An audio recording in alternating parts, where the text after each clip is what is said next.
setiap perputaran roda ekonomi selalu ada tangan-tangan yang tak kenal lelah oleh waktu sebagai mesin penggerak.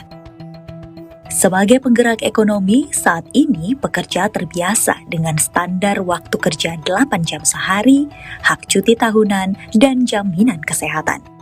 Namun, kebijakan itu tidak jatuh begitu saja dari langit. Ada harga yang harus dibayar, ada keringat dan air mata yang tumpah di jalan menuntut keadilan. Bagaimana sebuah tuntutan sederhana mengenai waktu kerja ini bisa menjadi gerakan global yang mengubah wajah dunia?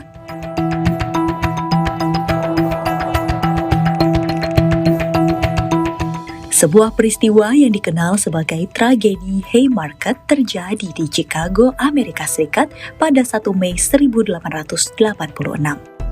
Sekitar 300.000 buruh mogok kerja massal menuntut pengurangan jam kerja dari 14 hingga 18 jam per hari menjadi 8 jam. Perjuangan ini membuahkan hasil dan akhirnya disahkan hingga Organisasi Buruh Internasional dalam kongresnya di Paris tahun 1889 menetapkan tanggal 1 Mei sebagai Hari Buruh Sedunia. Hal ini sebagai penghormatan atas perjuangan dan pengorbanan para buruh. 1 Mei pun kini menjadi hari yang diperingati di seluruh belahan dunia, menjadi asupan semangat buruh dalam bersuara. Buruh bukan hanya pekerja formal seperti di pabrik, tapi buruh juga termasuk pekerja informal seperti kuli angkut dan pekerja rumah tangga. Namun, yang membedakan, pekerja informal ini belum mendapatkan kepastian jam kerja dan jaminan kesehatan. Inilah yang menjadi pemantik dirancangnya Undang-Undang Perlindungan Pekerja Rumah Tangga atau PPRT di Indonesia. Kabar baiknya, Undang-Undang PPRT resmi disahkan pada 21 April 2026. Lantas, bagaimana warga menanggapi perjalanan pengesahan Undang-Undang PPRT yang telah memakan waktu panjang hingga lebih dari 20 tahun? Saya sih senang sih kabar baik itu untuk disahkan. Untuk masyarakat biar lebih aman lagi. Sebenarnya bagus juga ya, karena kan untuk kadang-kadang kan mereka kan juga nggak ada perlindungan.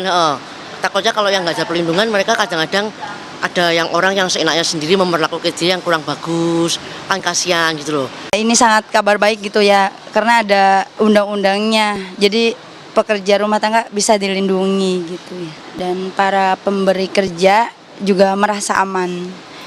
Menanggapi apresiasi masyarakat tidak hanya perkara mendengarkan, namun juga butuh tindakan lebih.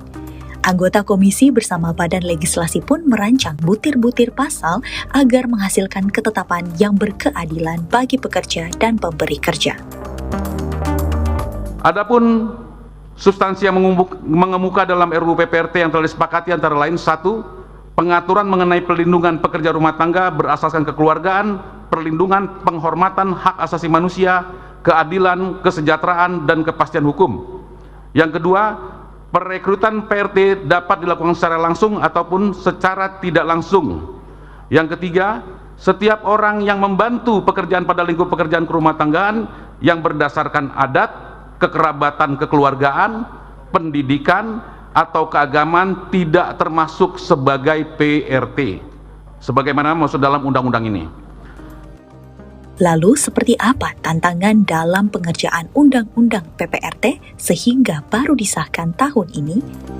Anggota Komisi 9 Edi Wuryanto, fraksi PDI Perjuangan yang membidangi sektor kesehatan, ketenagakerjaan, kependudukan, dan jaminan sosial menjelaskan hal ini. Konstitusi kita mengamanatkan bahwa hak pekerjaan dan penghidupan yang layak itu menjadi kewajiban negara. Nah, selama ini relasi antara pemberi kerja dan pekerja itu tidak imbang. Maka hubungan antara pemberi kerja dan pekerja harus diatur dengan baik. Pekerja rumah tangga harus memperoleh kepastian hukum, termasuk juga pemberi kerjanya. sehingga klop dengan teman-teman di Komisi 9, sehingga kami sepakat bahwa RUU ini harus goal di 2026. Masyarakat sipil menuntut bahwa pekerja rumah tangga itu menjadi pekerja formal, sama dengan pekerja-pekerja yang lain. Tapi dalam sejarah pekerja rumah tangga kan ada faktor budaya, ada faktor agama, ada faktor sosial ekonomi. Tetapi bahwa persoalan ini harus diangkat menjadi regulasi agar diatur, misalnya soal bagaimana status mereka, perjanjian kerja mereka. Dan di Komisi 9 sebagai anggota DPR RI kami punya kewajiban untuk selalu mensosialisasikan undang-undang yang baru. Jadi undang-undang ini berharap bahwa antara pemberi kerja dan pekerja rumah tangga itu saling menghormati sesuai dengan hak dan kewajibannya masing-masing, meskipun dia bekerja di lingkungan rumah pemberi kerja misalnya. Kalau dia masuk skema PBI, penerima bantuan iuran, itu clear yang biar negara. Tapi kalau ternyata dia nggak masuk PBI, pemberi kerja wajib mendorong dia untuk memperoleh PBI, atau dia bayar sendiri. Yang kedua, BPJS Ketenagakerjaan. Yang wajib ada dua, jaminan kecelakaan kerja dan jaminan kematian. Nah, dua-duanya ini amanah konstitusinya wajib. Penantian panjang kini membuahkan hasil. Perjuangan untuk mendapatkan hak sebagai tenaga kerja tak lagi angan belaka. Harapannya, pekerja buruh dan buruh domestik bisa lebih memaksimalkan kemampuannya dan tidak lagi dipandang sebelah mata.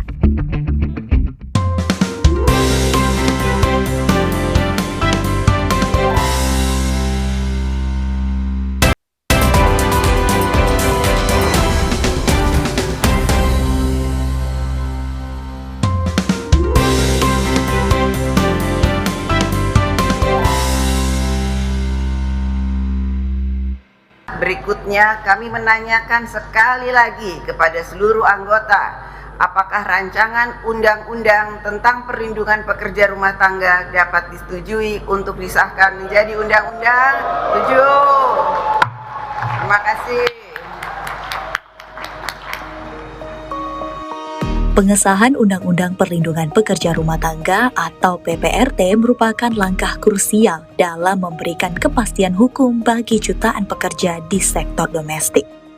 Lebih luas, pekerja rumah tangga tidak hanya terbatas pada asisten rumah tangga konvensional. Setidaknya ada 10 lingkup pekerjaan yang kini resmi mendapatkan perlindungan hukum. Di antaranya terdapat dalam 3 kelompok, yaitu pekerja domestik dasar, perawatan anggota keluarga, dan pemeliharaan area luar dan aset. Setidaknya ada 14 poin penting yang menjadi inti dari regulasi ini, sebagaimana tertulis dalam pasal 15 ayat 1 Undang-Undang PPRT. Transisi dari pekerja informal menjadi formal perlu tahap penyesuaian. Di antaranya standar upah, jam kerja, dan jaminan kesehatan yang kini harus terlihat jelas antara pekerja dan pemberi kerja. Ketua Komisi 13, Willy Aditya dari fraksi Partai Nasdem yang membidangi sektor reformasi regulasi, hak asasi manusia, keimigrasian, dan pemasyarakatan menjelaskan hal terkait. Kekuatan kita itu adalah kekerabatan, kekeluargaan. Maka azas undang-undang ini yang pertama itu kekeluargaan, kekerabatan, kemanusiaan. Nah, jadi kenapa namanya perlindungan pekerja rumah tangga? Yang tadi dibilang relasinya kan unik ya. Apa beda antara buruh formal atau pekerja formal dengan pekerja yang informal? Itu adalah fleksibilitasnya. Kalau di dalam relasi kerja buruh yang formal itu menentukan upah minimum, jenis kerja, jam kerja. Tapi di dalam domestic worker atau pekerja rumah tangga itu menjadi salah satu kekuatan kedua belah pihak. Kita atur yang ada UMP, UMR-nya itu adalah mereka-mereka yang disalurkan melalui si pemberi kerja, atau dalam undang-undang kita sebut adalah perusahaan penyalur pekerja rumah tangga. Tetapi yang direkrut secara langsung, ada yang bawa keluarganya dari kampung, ada yang rekrut orang kampungnya bawa ke kota, itu kesepakatan saja. Ini undang-undang ini sebenarnya targetnya biar tidak ada perbudakan modern aja, biar orang nggak semena-mena aja. Itu tujuannya, bukan hanya kekerasan. Ini kan yang kita ingin cegah, yang undang-undang ini lahir dari sebuah realitas perbudakan modern. Iya toh? Itu kalau yang terbaru ini orang lompat dari lantai 3 atau 4, memang sebelumnya ada yang dikerangkeng, sudah dipasung, nggak dikasih makan, disuruh makan kotoran, itu kurang unhuman, tidak manusiawi. Itu yang kemudian undang-undang ini namanya adalah perlindungan pekerja rumah tangga. Dan undang-undang ini tidak hanya berpikir tentang satu sisi saja. Ini undang-undang yang melakukan pendekatan, bahasa saya itu triple W solution. Win, win, win. Pekerja rumah tangga dimenangkan, si pemberi kerja dimenangkan, dan negara dimenangkan karena memiliki regulasi yang lebih ketat. Kenapa? PRT, kerja sosial itu nggak dianggap pekerja tuh. Nah, dengan ada undang-undang ini tuh mereka diakui. Yang kedua, si pemberi kerja. Selama ini mereka minta ke yayasan, minta dengan kualifikasi ini, yang datang berbeda. Iya toh? Ini banyak fenomena kan? Nah, sekarang daripada ini rentan human trafficking, beli kucing dalam karung, toh? Nah, kita atur, nggak boleh lagi yayasan. Harus badan usaha yang berbadan hukum. Pengesahan Undang-Undang PPRT ini memang menjadi angin segar bagi pekerja, namun pelaksanaannya juga tidak langsung bisa diterapkan. Bagaimana pengamat ketenagakerjaan melihat hal ini? Jadi kami mengapresiasi ya kerja pemerintah, eksekutif dan legislatif dengan mengesahkan Undang-Undang PRT 21 April kemarin yang setelah 22 tahun tidak selesai-selesai ya, dan tentunya ini menjadi momentum mengatur perlindungan bagi pekerja-pekerja yang memang selama ini tidak tersentuh. Tapi belum berhenti di situ, nanti ada pekerja kemitraan juga, informal lainnya dan sebagainya. Selama ini kan hanya pekerja formal, pekerja yang ada hubungan kerja. Nah, oleh sebab itu, mengacu pada pendefinisian siapa penerima PBI itu, dia pekerja rumah tangga masuk menjadi kategori yang dijamin dalam PBI. Ya, itu yang memang tentu harus kita dukung supaya para pekerja rumah tangga kita dalam menjalankan tugas mendapat perlindungan kesehatan di program JKN dan jaminan sosial ketenagakerjaan di program jaminan kecelakaan kerja dan jaminan kematian. Resiko-resiko yang didapat akan dilindungi oleh pemerintah melalui BPJS Ketenagakerjaan dan BPJS Kesehatan. Seperti kejadian kemarin ya, itu pun dilindungi, itu masuk kategori kecelakaan kerja ya, naik kereta pulang ataupun transportasi umum lainnya dalam rangka pergi atau pulang ke tempat kerja dari rumah, itu masuk kategori kecelakaan kerja yang memang dilindungi. Agar implementasi Undang-Undang PPRT ini berjalan mulus di lapangan, maka diperlukan langkah konkret antara DPR sebagai pengawas, mitra, pekerja, dan pemberi kerja. Willy Aditya, Ketua Komisi 13, kembali menjelaskan. Karena ini sudah mandek beberapa lama dan masalahnya sangat kompleks ya. Ini yang luar biasa sebagai sebuah hadiah Hari Kartini itu, 21. Karena mayoritas yang bekerja di pekerja rumah tangga ini, sektor rumah tangga ini perempuan dan anak. Itu yang ingin kita lindungi. Jangan lagi terjadi eksploitasi terhadap perempuan dan anak. Karena mereka yang paling rentan. Jadi sekali lagi kita butuh waktu membangun, tidak undang-undang sudah ada, sudah. Tapi kita butuh membangun narasi yang baik. Kita setahun ini preparation tools-nya dulu dengan Kemenaker, dengan banyak pihak, kita sosialisasi dulu. Baru tahun depan undang-undang ini akan berjalan. Pengesahan Undang-Undang PPRT bukan sekedar kemenangan bagi pekerja domestik, melainkan langkah besar bangsa kita dalam memanusiakan manusia.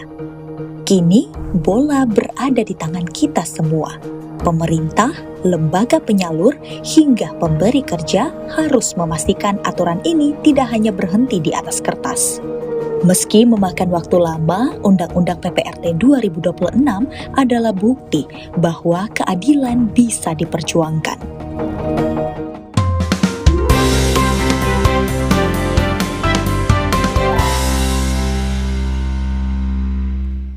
Tiga perwira Palestina dilaporkan tewas dalam serangan yang diduga dilakukan Israel di wilayah barat kota Gaza. Kami akan hadirkan berita lengkapnya usai jeda di Sapa Indonesia Siang untuk Anda.